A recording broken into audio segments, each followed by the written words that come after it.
Hello, hello, hello, and welcome to another transformative edition of the Global Leaders Roundtable. Super excited for you to be here. All of you guys who are coming in on Facebook, thank you.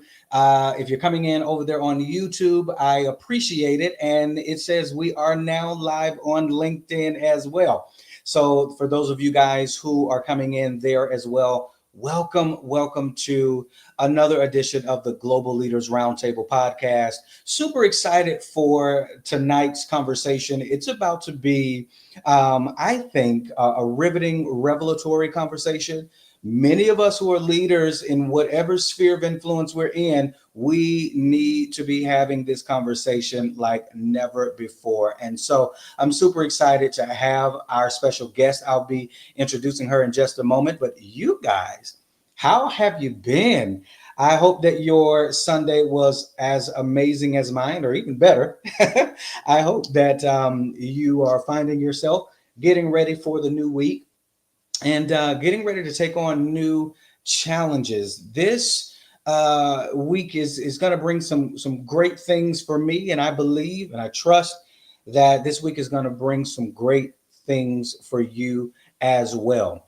Well, for those of you who are watching in for the first time, this is the Global Leaders Roundtable where kingdom leaders from around the world gather for authentic conversations that inspire, equip, and change us to lead well and to live well.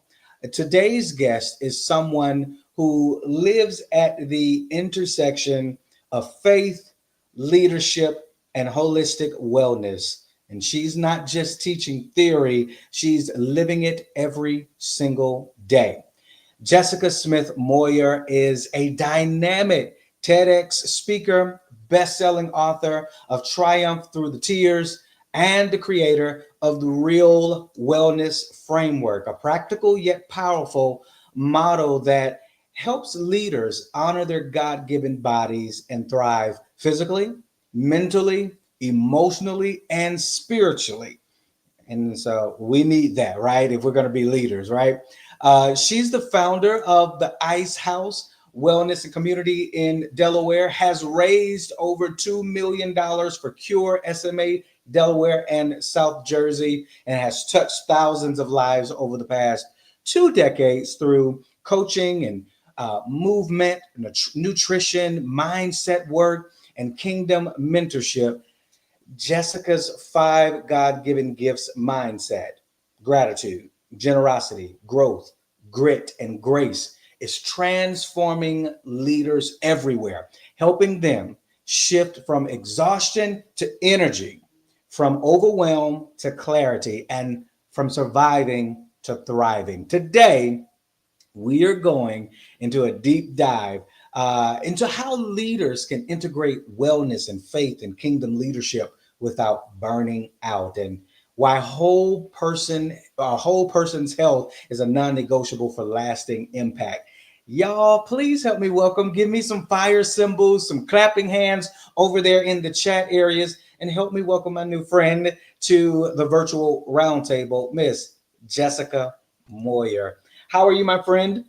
Hello, I'm doing fantastic. Happy Sunday evening. Yes.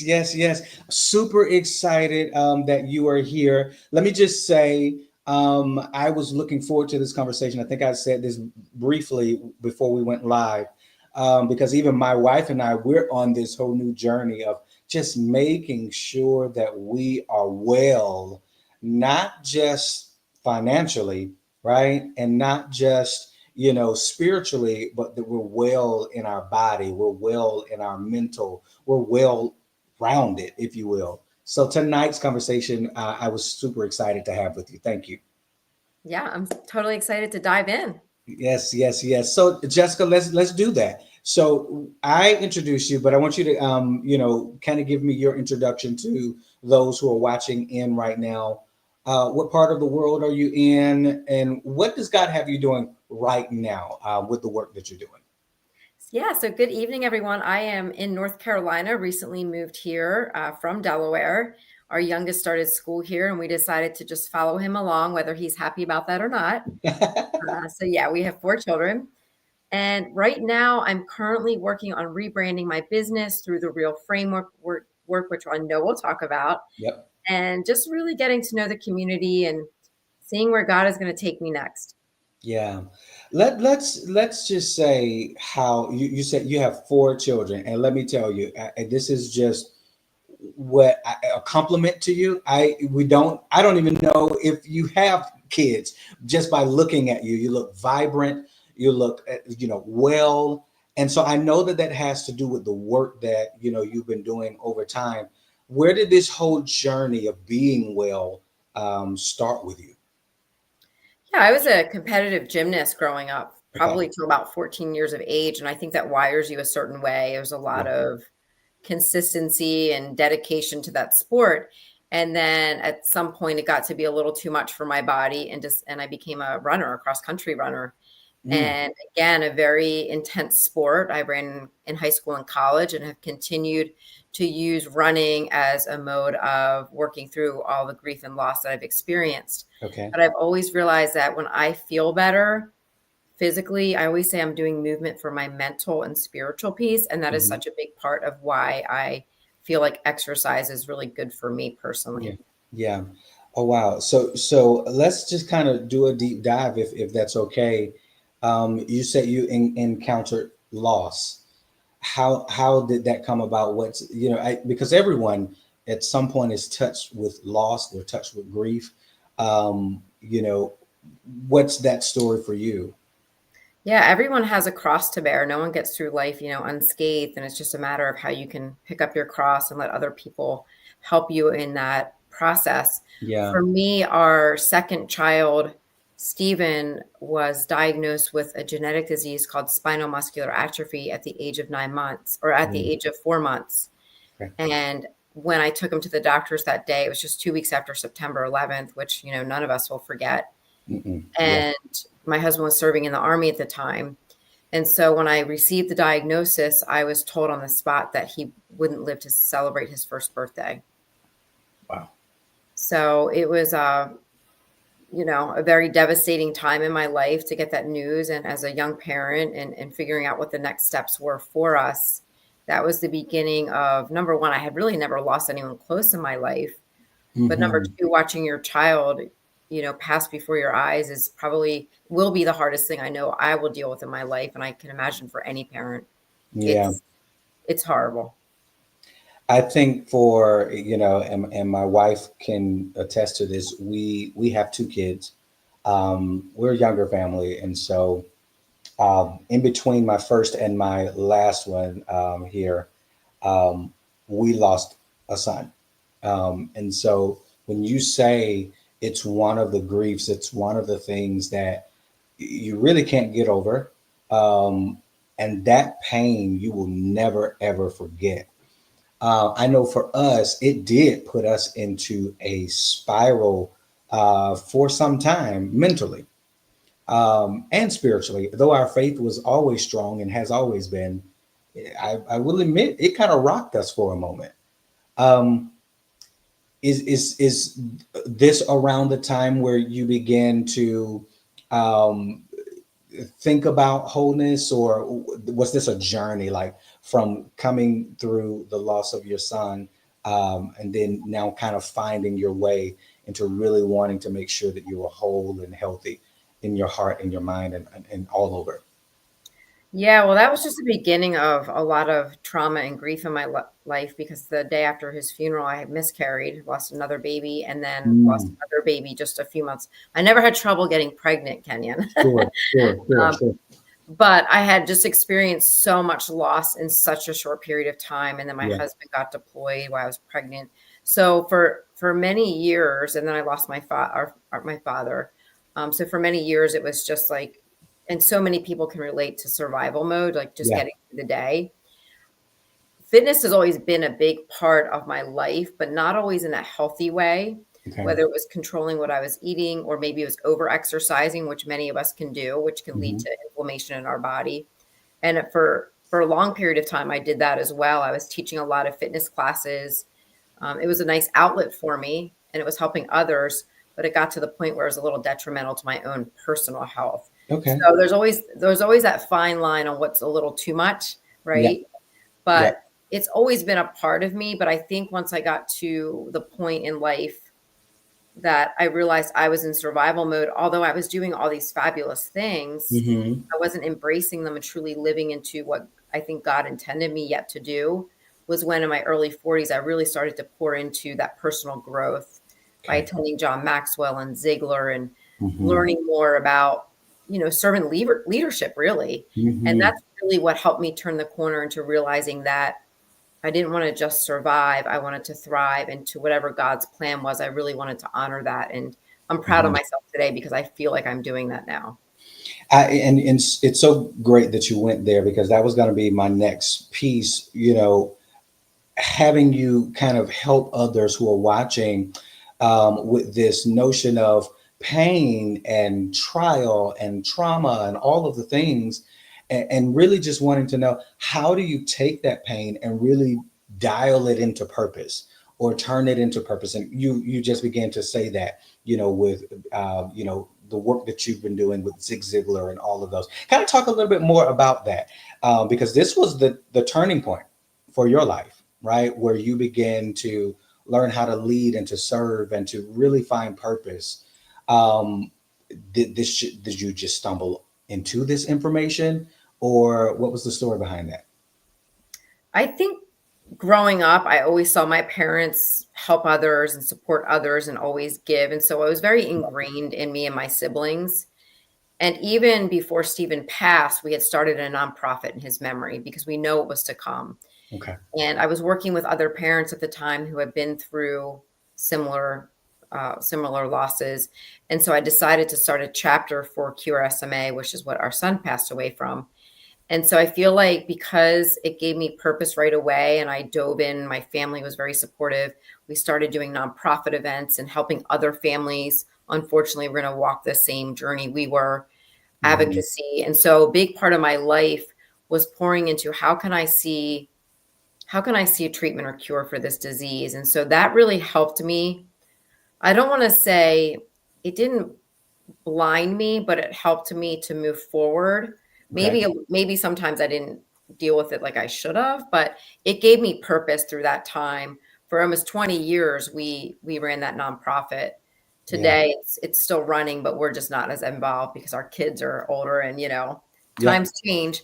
But we're still very, like, I just did a fundraiser a few months ago on my birthday, Yeah. um, in memory of Stephen. So I think when we go through really hard times, we can find the purpose through it if we allow ourselves to go there, if that makes sense. Uh-huh. It does. Yeah. Yeah. I Yeah. mean, what else was I going to do? I didn't want to lay in bed every day and feel sorry for myself, although there Right. were days where I wanted to. And I'm not, condemning if anyone does that, because there are days that, we don't want to get up. But Yeah. for me, it's just the way I was wired is part of who I was. And now there are treatments for Cure SMA. So it's amazing to see Yeah. that the work we put in for a small disease that not many people have heard of, Yeah. um, that there is a purpose behind it. And so everything I've done has led to that next purpose. Yeah. And so Yeah. Stephen, and then when my dad passed away, he was a doctor. He was a Okay. leader in the community. Everyone knew him, but he was one of those people that maybe some people watching can relate to. He didn't take care of himself. He was Mm. taking care of everyone else and neglecting all the warning signs. And so I did a TEDx actually about the intersection of my dad and Stephen in heaven, but really it's sad that he didn't take care of himself. And so my message is to those people that, we can't control everything in life, Of but course. we're gifted a body, and our responsibility is to show up and take care of our body. And Yeah. so that's a big part of my message. And I think it's so spiritual what you're talking about, as well as practical. Um, I heard a lot of leaders say, well, I'm too busy to dial in and take care of myself. I've got this to think about. I've got these numbers to think about. I've got these people to make sure that they're getting paid, and all of the things, right? That I'm sure you've heard as well. But then I heard someone once say to me and someone else, if you're going to neglect the one of the very tools that God gave you in order to be able to do what you say that you do, um, then you may as well just go ahead and sit somewhere and shoot yourself in the foot because you are being your own hang up and hold up. God gave us a body, like you said. He gifted us this body, and it's up to us to make sure we're taking care of it, mind, spirit, body, soul, all of that, so that we can use it, right? In Yeah. order to be all that we feel or believe that we are called to be and to do. Yes. You know what I'm saying? Um, but I love how practical your work is. Let's talk a little bit for a moment about the real wellness. You've taken the concept of wellness and you're making it accessible to busy leaders. Talk a little bit about that. How did it come about? And what is some of the impact that's happening with it now? Yeah, so as when we moved here to North Carolina, and I had a lot of time on my hands. It was a big transition in our life. I Okay. started to look back at all my notes because Okay. I take a lot of notes, and I realized I was already talking about this framework years ago on what were the tools that worked for the people that succeeded long term. Okay. How did they continue to take care of themselves? Did they continue to stay healthy? And I realized it was number one by being realistic with our Okay. goals and also being resilient because we will fail. Okay. So that's the R. Using the right sources of energy. Oftentimes people are not honing in on the right sources of energy. They're focusing on the things that don't matter. So Okay. whether it's your fuel, nutrition, whether it's, how you're spending your time, whether you're wasting it on social media or using that time to incorporate movement, energy through sleep. So there's so many sources of energy. Okay. And then taking action, because so many times we get analysis paralysis where we overthink everything and we get overwhelmed, and so we don't take action, and nothing Mhm. happens if we don't take action. Right. And then it's based on the premise of loving ourselves first, of showing respect for our bodies. To me, that's selfless, not selfish, where a lot of people think, oh, if you do, if you go to the gym for an hour, or you sleep an extra hour, that's selfish. But in fact, that's how we show up better for other people, when Right. we are full, when we have put our armor on first, where we have put our oxygen mask on first. So we are able to show up for the people in our life that we care about. Yeah, I mean, that's so practical. And and when you hear you talking about it, it's like, yeah, that makes sense. In order to have energy, in order to have the fullness of vitality that you need, you sleep, you make sure you get the adequate rest and all of these things. But we don't do it. Why is it? Why is that? And I know you can't answer for humanity, but you've been I have in a it few for a theories. while. Why don't we just jump into really taking our wholeness and our wellness serious? I think a lot of people think it's too hard, or they don't want to focus on their self because sometimes you're facing your own demons when you turn inward and you're like, all right, I got to do these things. And it's hard Mhm. work. Mhm. It's hard work, but it's not, because there's simple fixes if you're consistent and you change your habits. Mhm. So, there's so many fads and diet, all these things you could do for a quick fix. But that's one. Two, people get overwhelmed because of Yeah. all the mixed messages out there. They don't know what to do first. And to me, it's choosing one thing at a time that you can start incorporating. And once you master that, then you build it. It's like the Atomic Habits book. Yeah. And then also, I think people have failed at so many things that they're just afraid to fail again, that they don't want to set themselves up for that. I actually have a private Facebook group, and I just talked about this. Like, why don't we show up for ourselves? And I Mhm. also think partly people feel like they're selfish if they do that, because as a society, we're wired to do all the things and say yes to everything and everyone. And then if there's a little sliver left over, then we can do something for ourselves. Mhm. But if we Mhm. flip that and took care of ourselves, imagine how much more we could accomplish and how many more people we could take care of. That is so good. That is so good. I know it takes time for people. I mean, I know it takes time. It's taking time for me to really say, wait a minute. If I'm going to be of best service, I've got to be able to take care of myself first, and so that I can show up well and whole. Uh, um, Okay, so we are talking about the real framework. I love how you're talking about that we must we must understand the different sources of energies. Now you talked about sleep.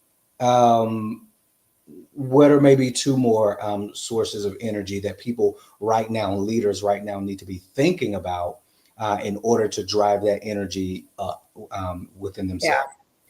I would say there's four main ones in my mind that have worked for Okay. me personally. Number one's nutrition. Okay. You are what you eat. 80% if you're eating real food, whole food. I believe in moderation, not deprivation. Okay. Enjoy cake, enjoy a glass of wine, don't beat yourself. But if you're eating this whole foods, you're gonna feel and look a lot better. Two Okay. is movement, and it doesn't have to get to the gym, 3 hours a day. It's getting 8 to 10,000 steps and lifting weights. Okay. That's like really important, especially as we age. Three is restoration and sleep. And I think, again, that's something that's poo pooed, but we need our body to reset. We need our cortisol levels to come back down. I mean, there's Mhm. just so many benefits to sleep. And then I think the next one is like hand in hand. To me, it's getting outside with a friend, like community, having a community and getting outside in nature. Okay. I always say that's like a biohack. If you can go for a walk outside with a friend, you're like getting vitamin D, movement, and friendship. Like that's, Yeah. I think, one of the best things you can do. Yeah. So they're kind of my like tips, I would say, like that are really simple, honestly. You just have to be mindful about building them into your day. For sure. For sure. I'm proud to say my wife and I, we started back getting out, in the neighborhood and walking around the neighborhood lake and taking the kids too, right? Yes, that's Um, important. Lead by example. Yeah, and we have a 10-year-old daughter. He's about to be 8-year-old son. And like what you said, they're starting to have the conversation about what are we eating today? Can we go for that walk or can we get on our bikes? And I promise you, as hard as it is sometimes, Jessica, some of the motivation comes from knowing that they're watching. Yes. You know what I'm saying? And that we're kind of helping to build better habits in them, better than what our parents was able to do for us when we were younger. Yeah. Um, what would you say as we land this? What would you say if you were in a crowd of 100,000 people and they said Jessica Moyer's in the room, we want her to come to the stage, and all of these people are having some sort of unhealthy habit or need some sort of help with their wellness. What's that one thing that you want us in that audience to walk away knowing and understanding today, that's going to really shift our life and our thinking? That's a deep question. Yeah. Yeah. I think knowing your why and respecting yourself enough to take care of yourself Hmm. and being proactive, like it's not too late. It is not too late to just start with one simple action. And I've seen it time and time again with thousands of people I've worked with. It's taking one step and asking for help and support. And so knowing your value and taking one step I would love it. be, yeah, but it also comes down to mindset, which you touched on with the whole 5G framework Mhm. or yeah, framework. So that's a big part of it too, because if we don't have this right, nothing else will fall into place. Yeah, yeah. I love that. I agree. Um, Knowing your why, that's one of the biggest things in a lot of different areas, for us as humans. Yeah. When you start with the why, you are bound for success, right? Because it's that why that gives you purpose. And it, Hmm. to me, the way I say it is it pulls you into destiny or it pulls you into itself, right? Yes. And allows you to be able to manifest the things that you so desperately want or you need. Um, let's talk really quick about how people can connect with you. I mean, you have been doing this for quite some time. You've got this new framework, you're helping leaders. How can we connect with you so that you can help us and walk with us through our wellness journey? Yeah. So my new website is therealwellness.net. And I'm on Facebook, Jessica Smith Moyer or Jessica Moyer coach, speaker. And yeah, they can just shoot me a message through Facebook or they can check out my new website. Yeah, yeah, for sure. Guys, make sure that you are connecting with Jessica. I mean, she is the real deal, no pun intended. I she love it. The real deal. I really appreciate you, even for just stopping through. Guys, she's a TEDx speaker. I mean, she's done so many different things, but to stop through the Global Leaders Roundtable and just to kind of give us a talk on what it looks like to be whole and to be healthy and wealthy in your health, right? I really appreciate that. And what I'm taking away from this, Jessica, is that it's really simple. Sometimes we make things harder than it needs to be. Yes, that happens a lot in life in Yeah, general. yeah, it's really simple, um, and we must just give ourselves grace in this area. And as long as we're being willing every day to do something to build better habits, I think we are getting toward the goal of wholeness and wellness, like you've been talking about tonight. Yes. For sure, for sure. Guys, this has been an amazing conversation. Thank you guys for dropping in and for being motivated to now go and begin to implement these things in your everyday life.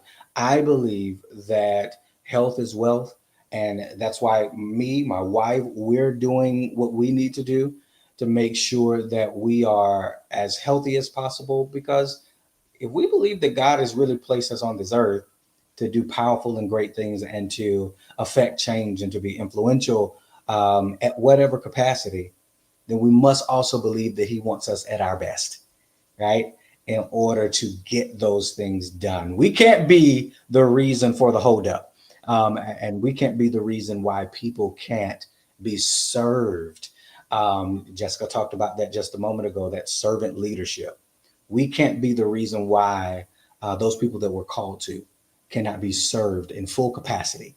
And so, thank you so much for watching tonight. Listen, I encourage every single one of you. Just take if you haven't been taking care of yourself or looking into it, take one of these steps that Jessica said and start implementing it this week. If it's getting more rest, be intentional about it. If it is looking into how you can shift and change your diet, nutrition, look into it. Whatever is necessary to make sure that you are well and whole, do it, because not only does your life depend on it, somebody else's does too.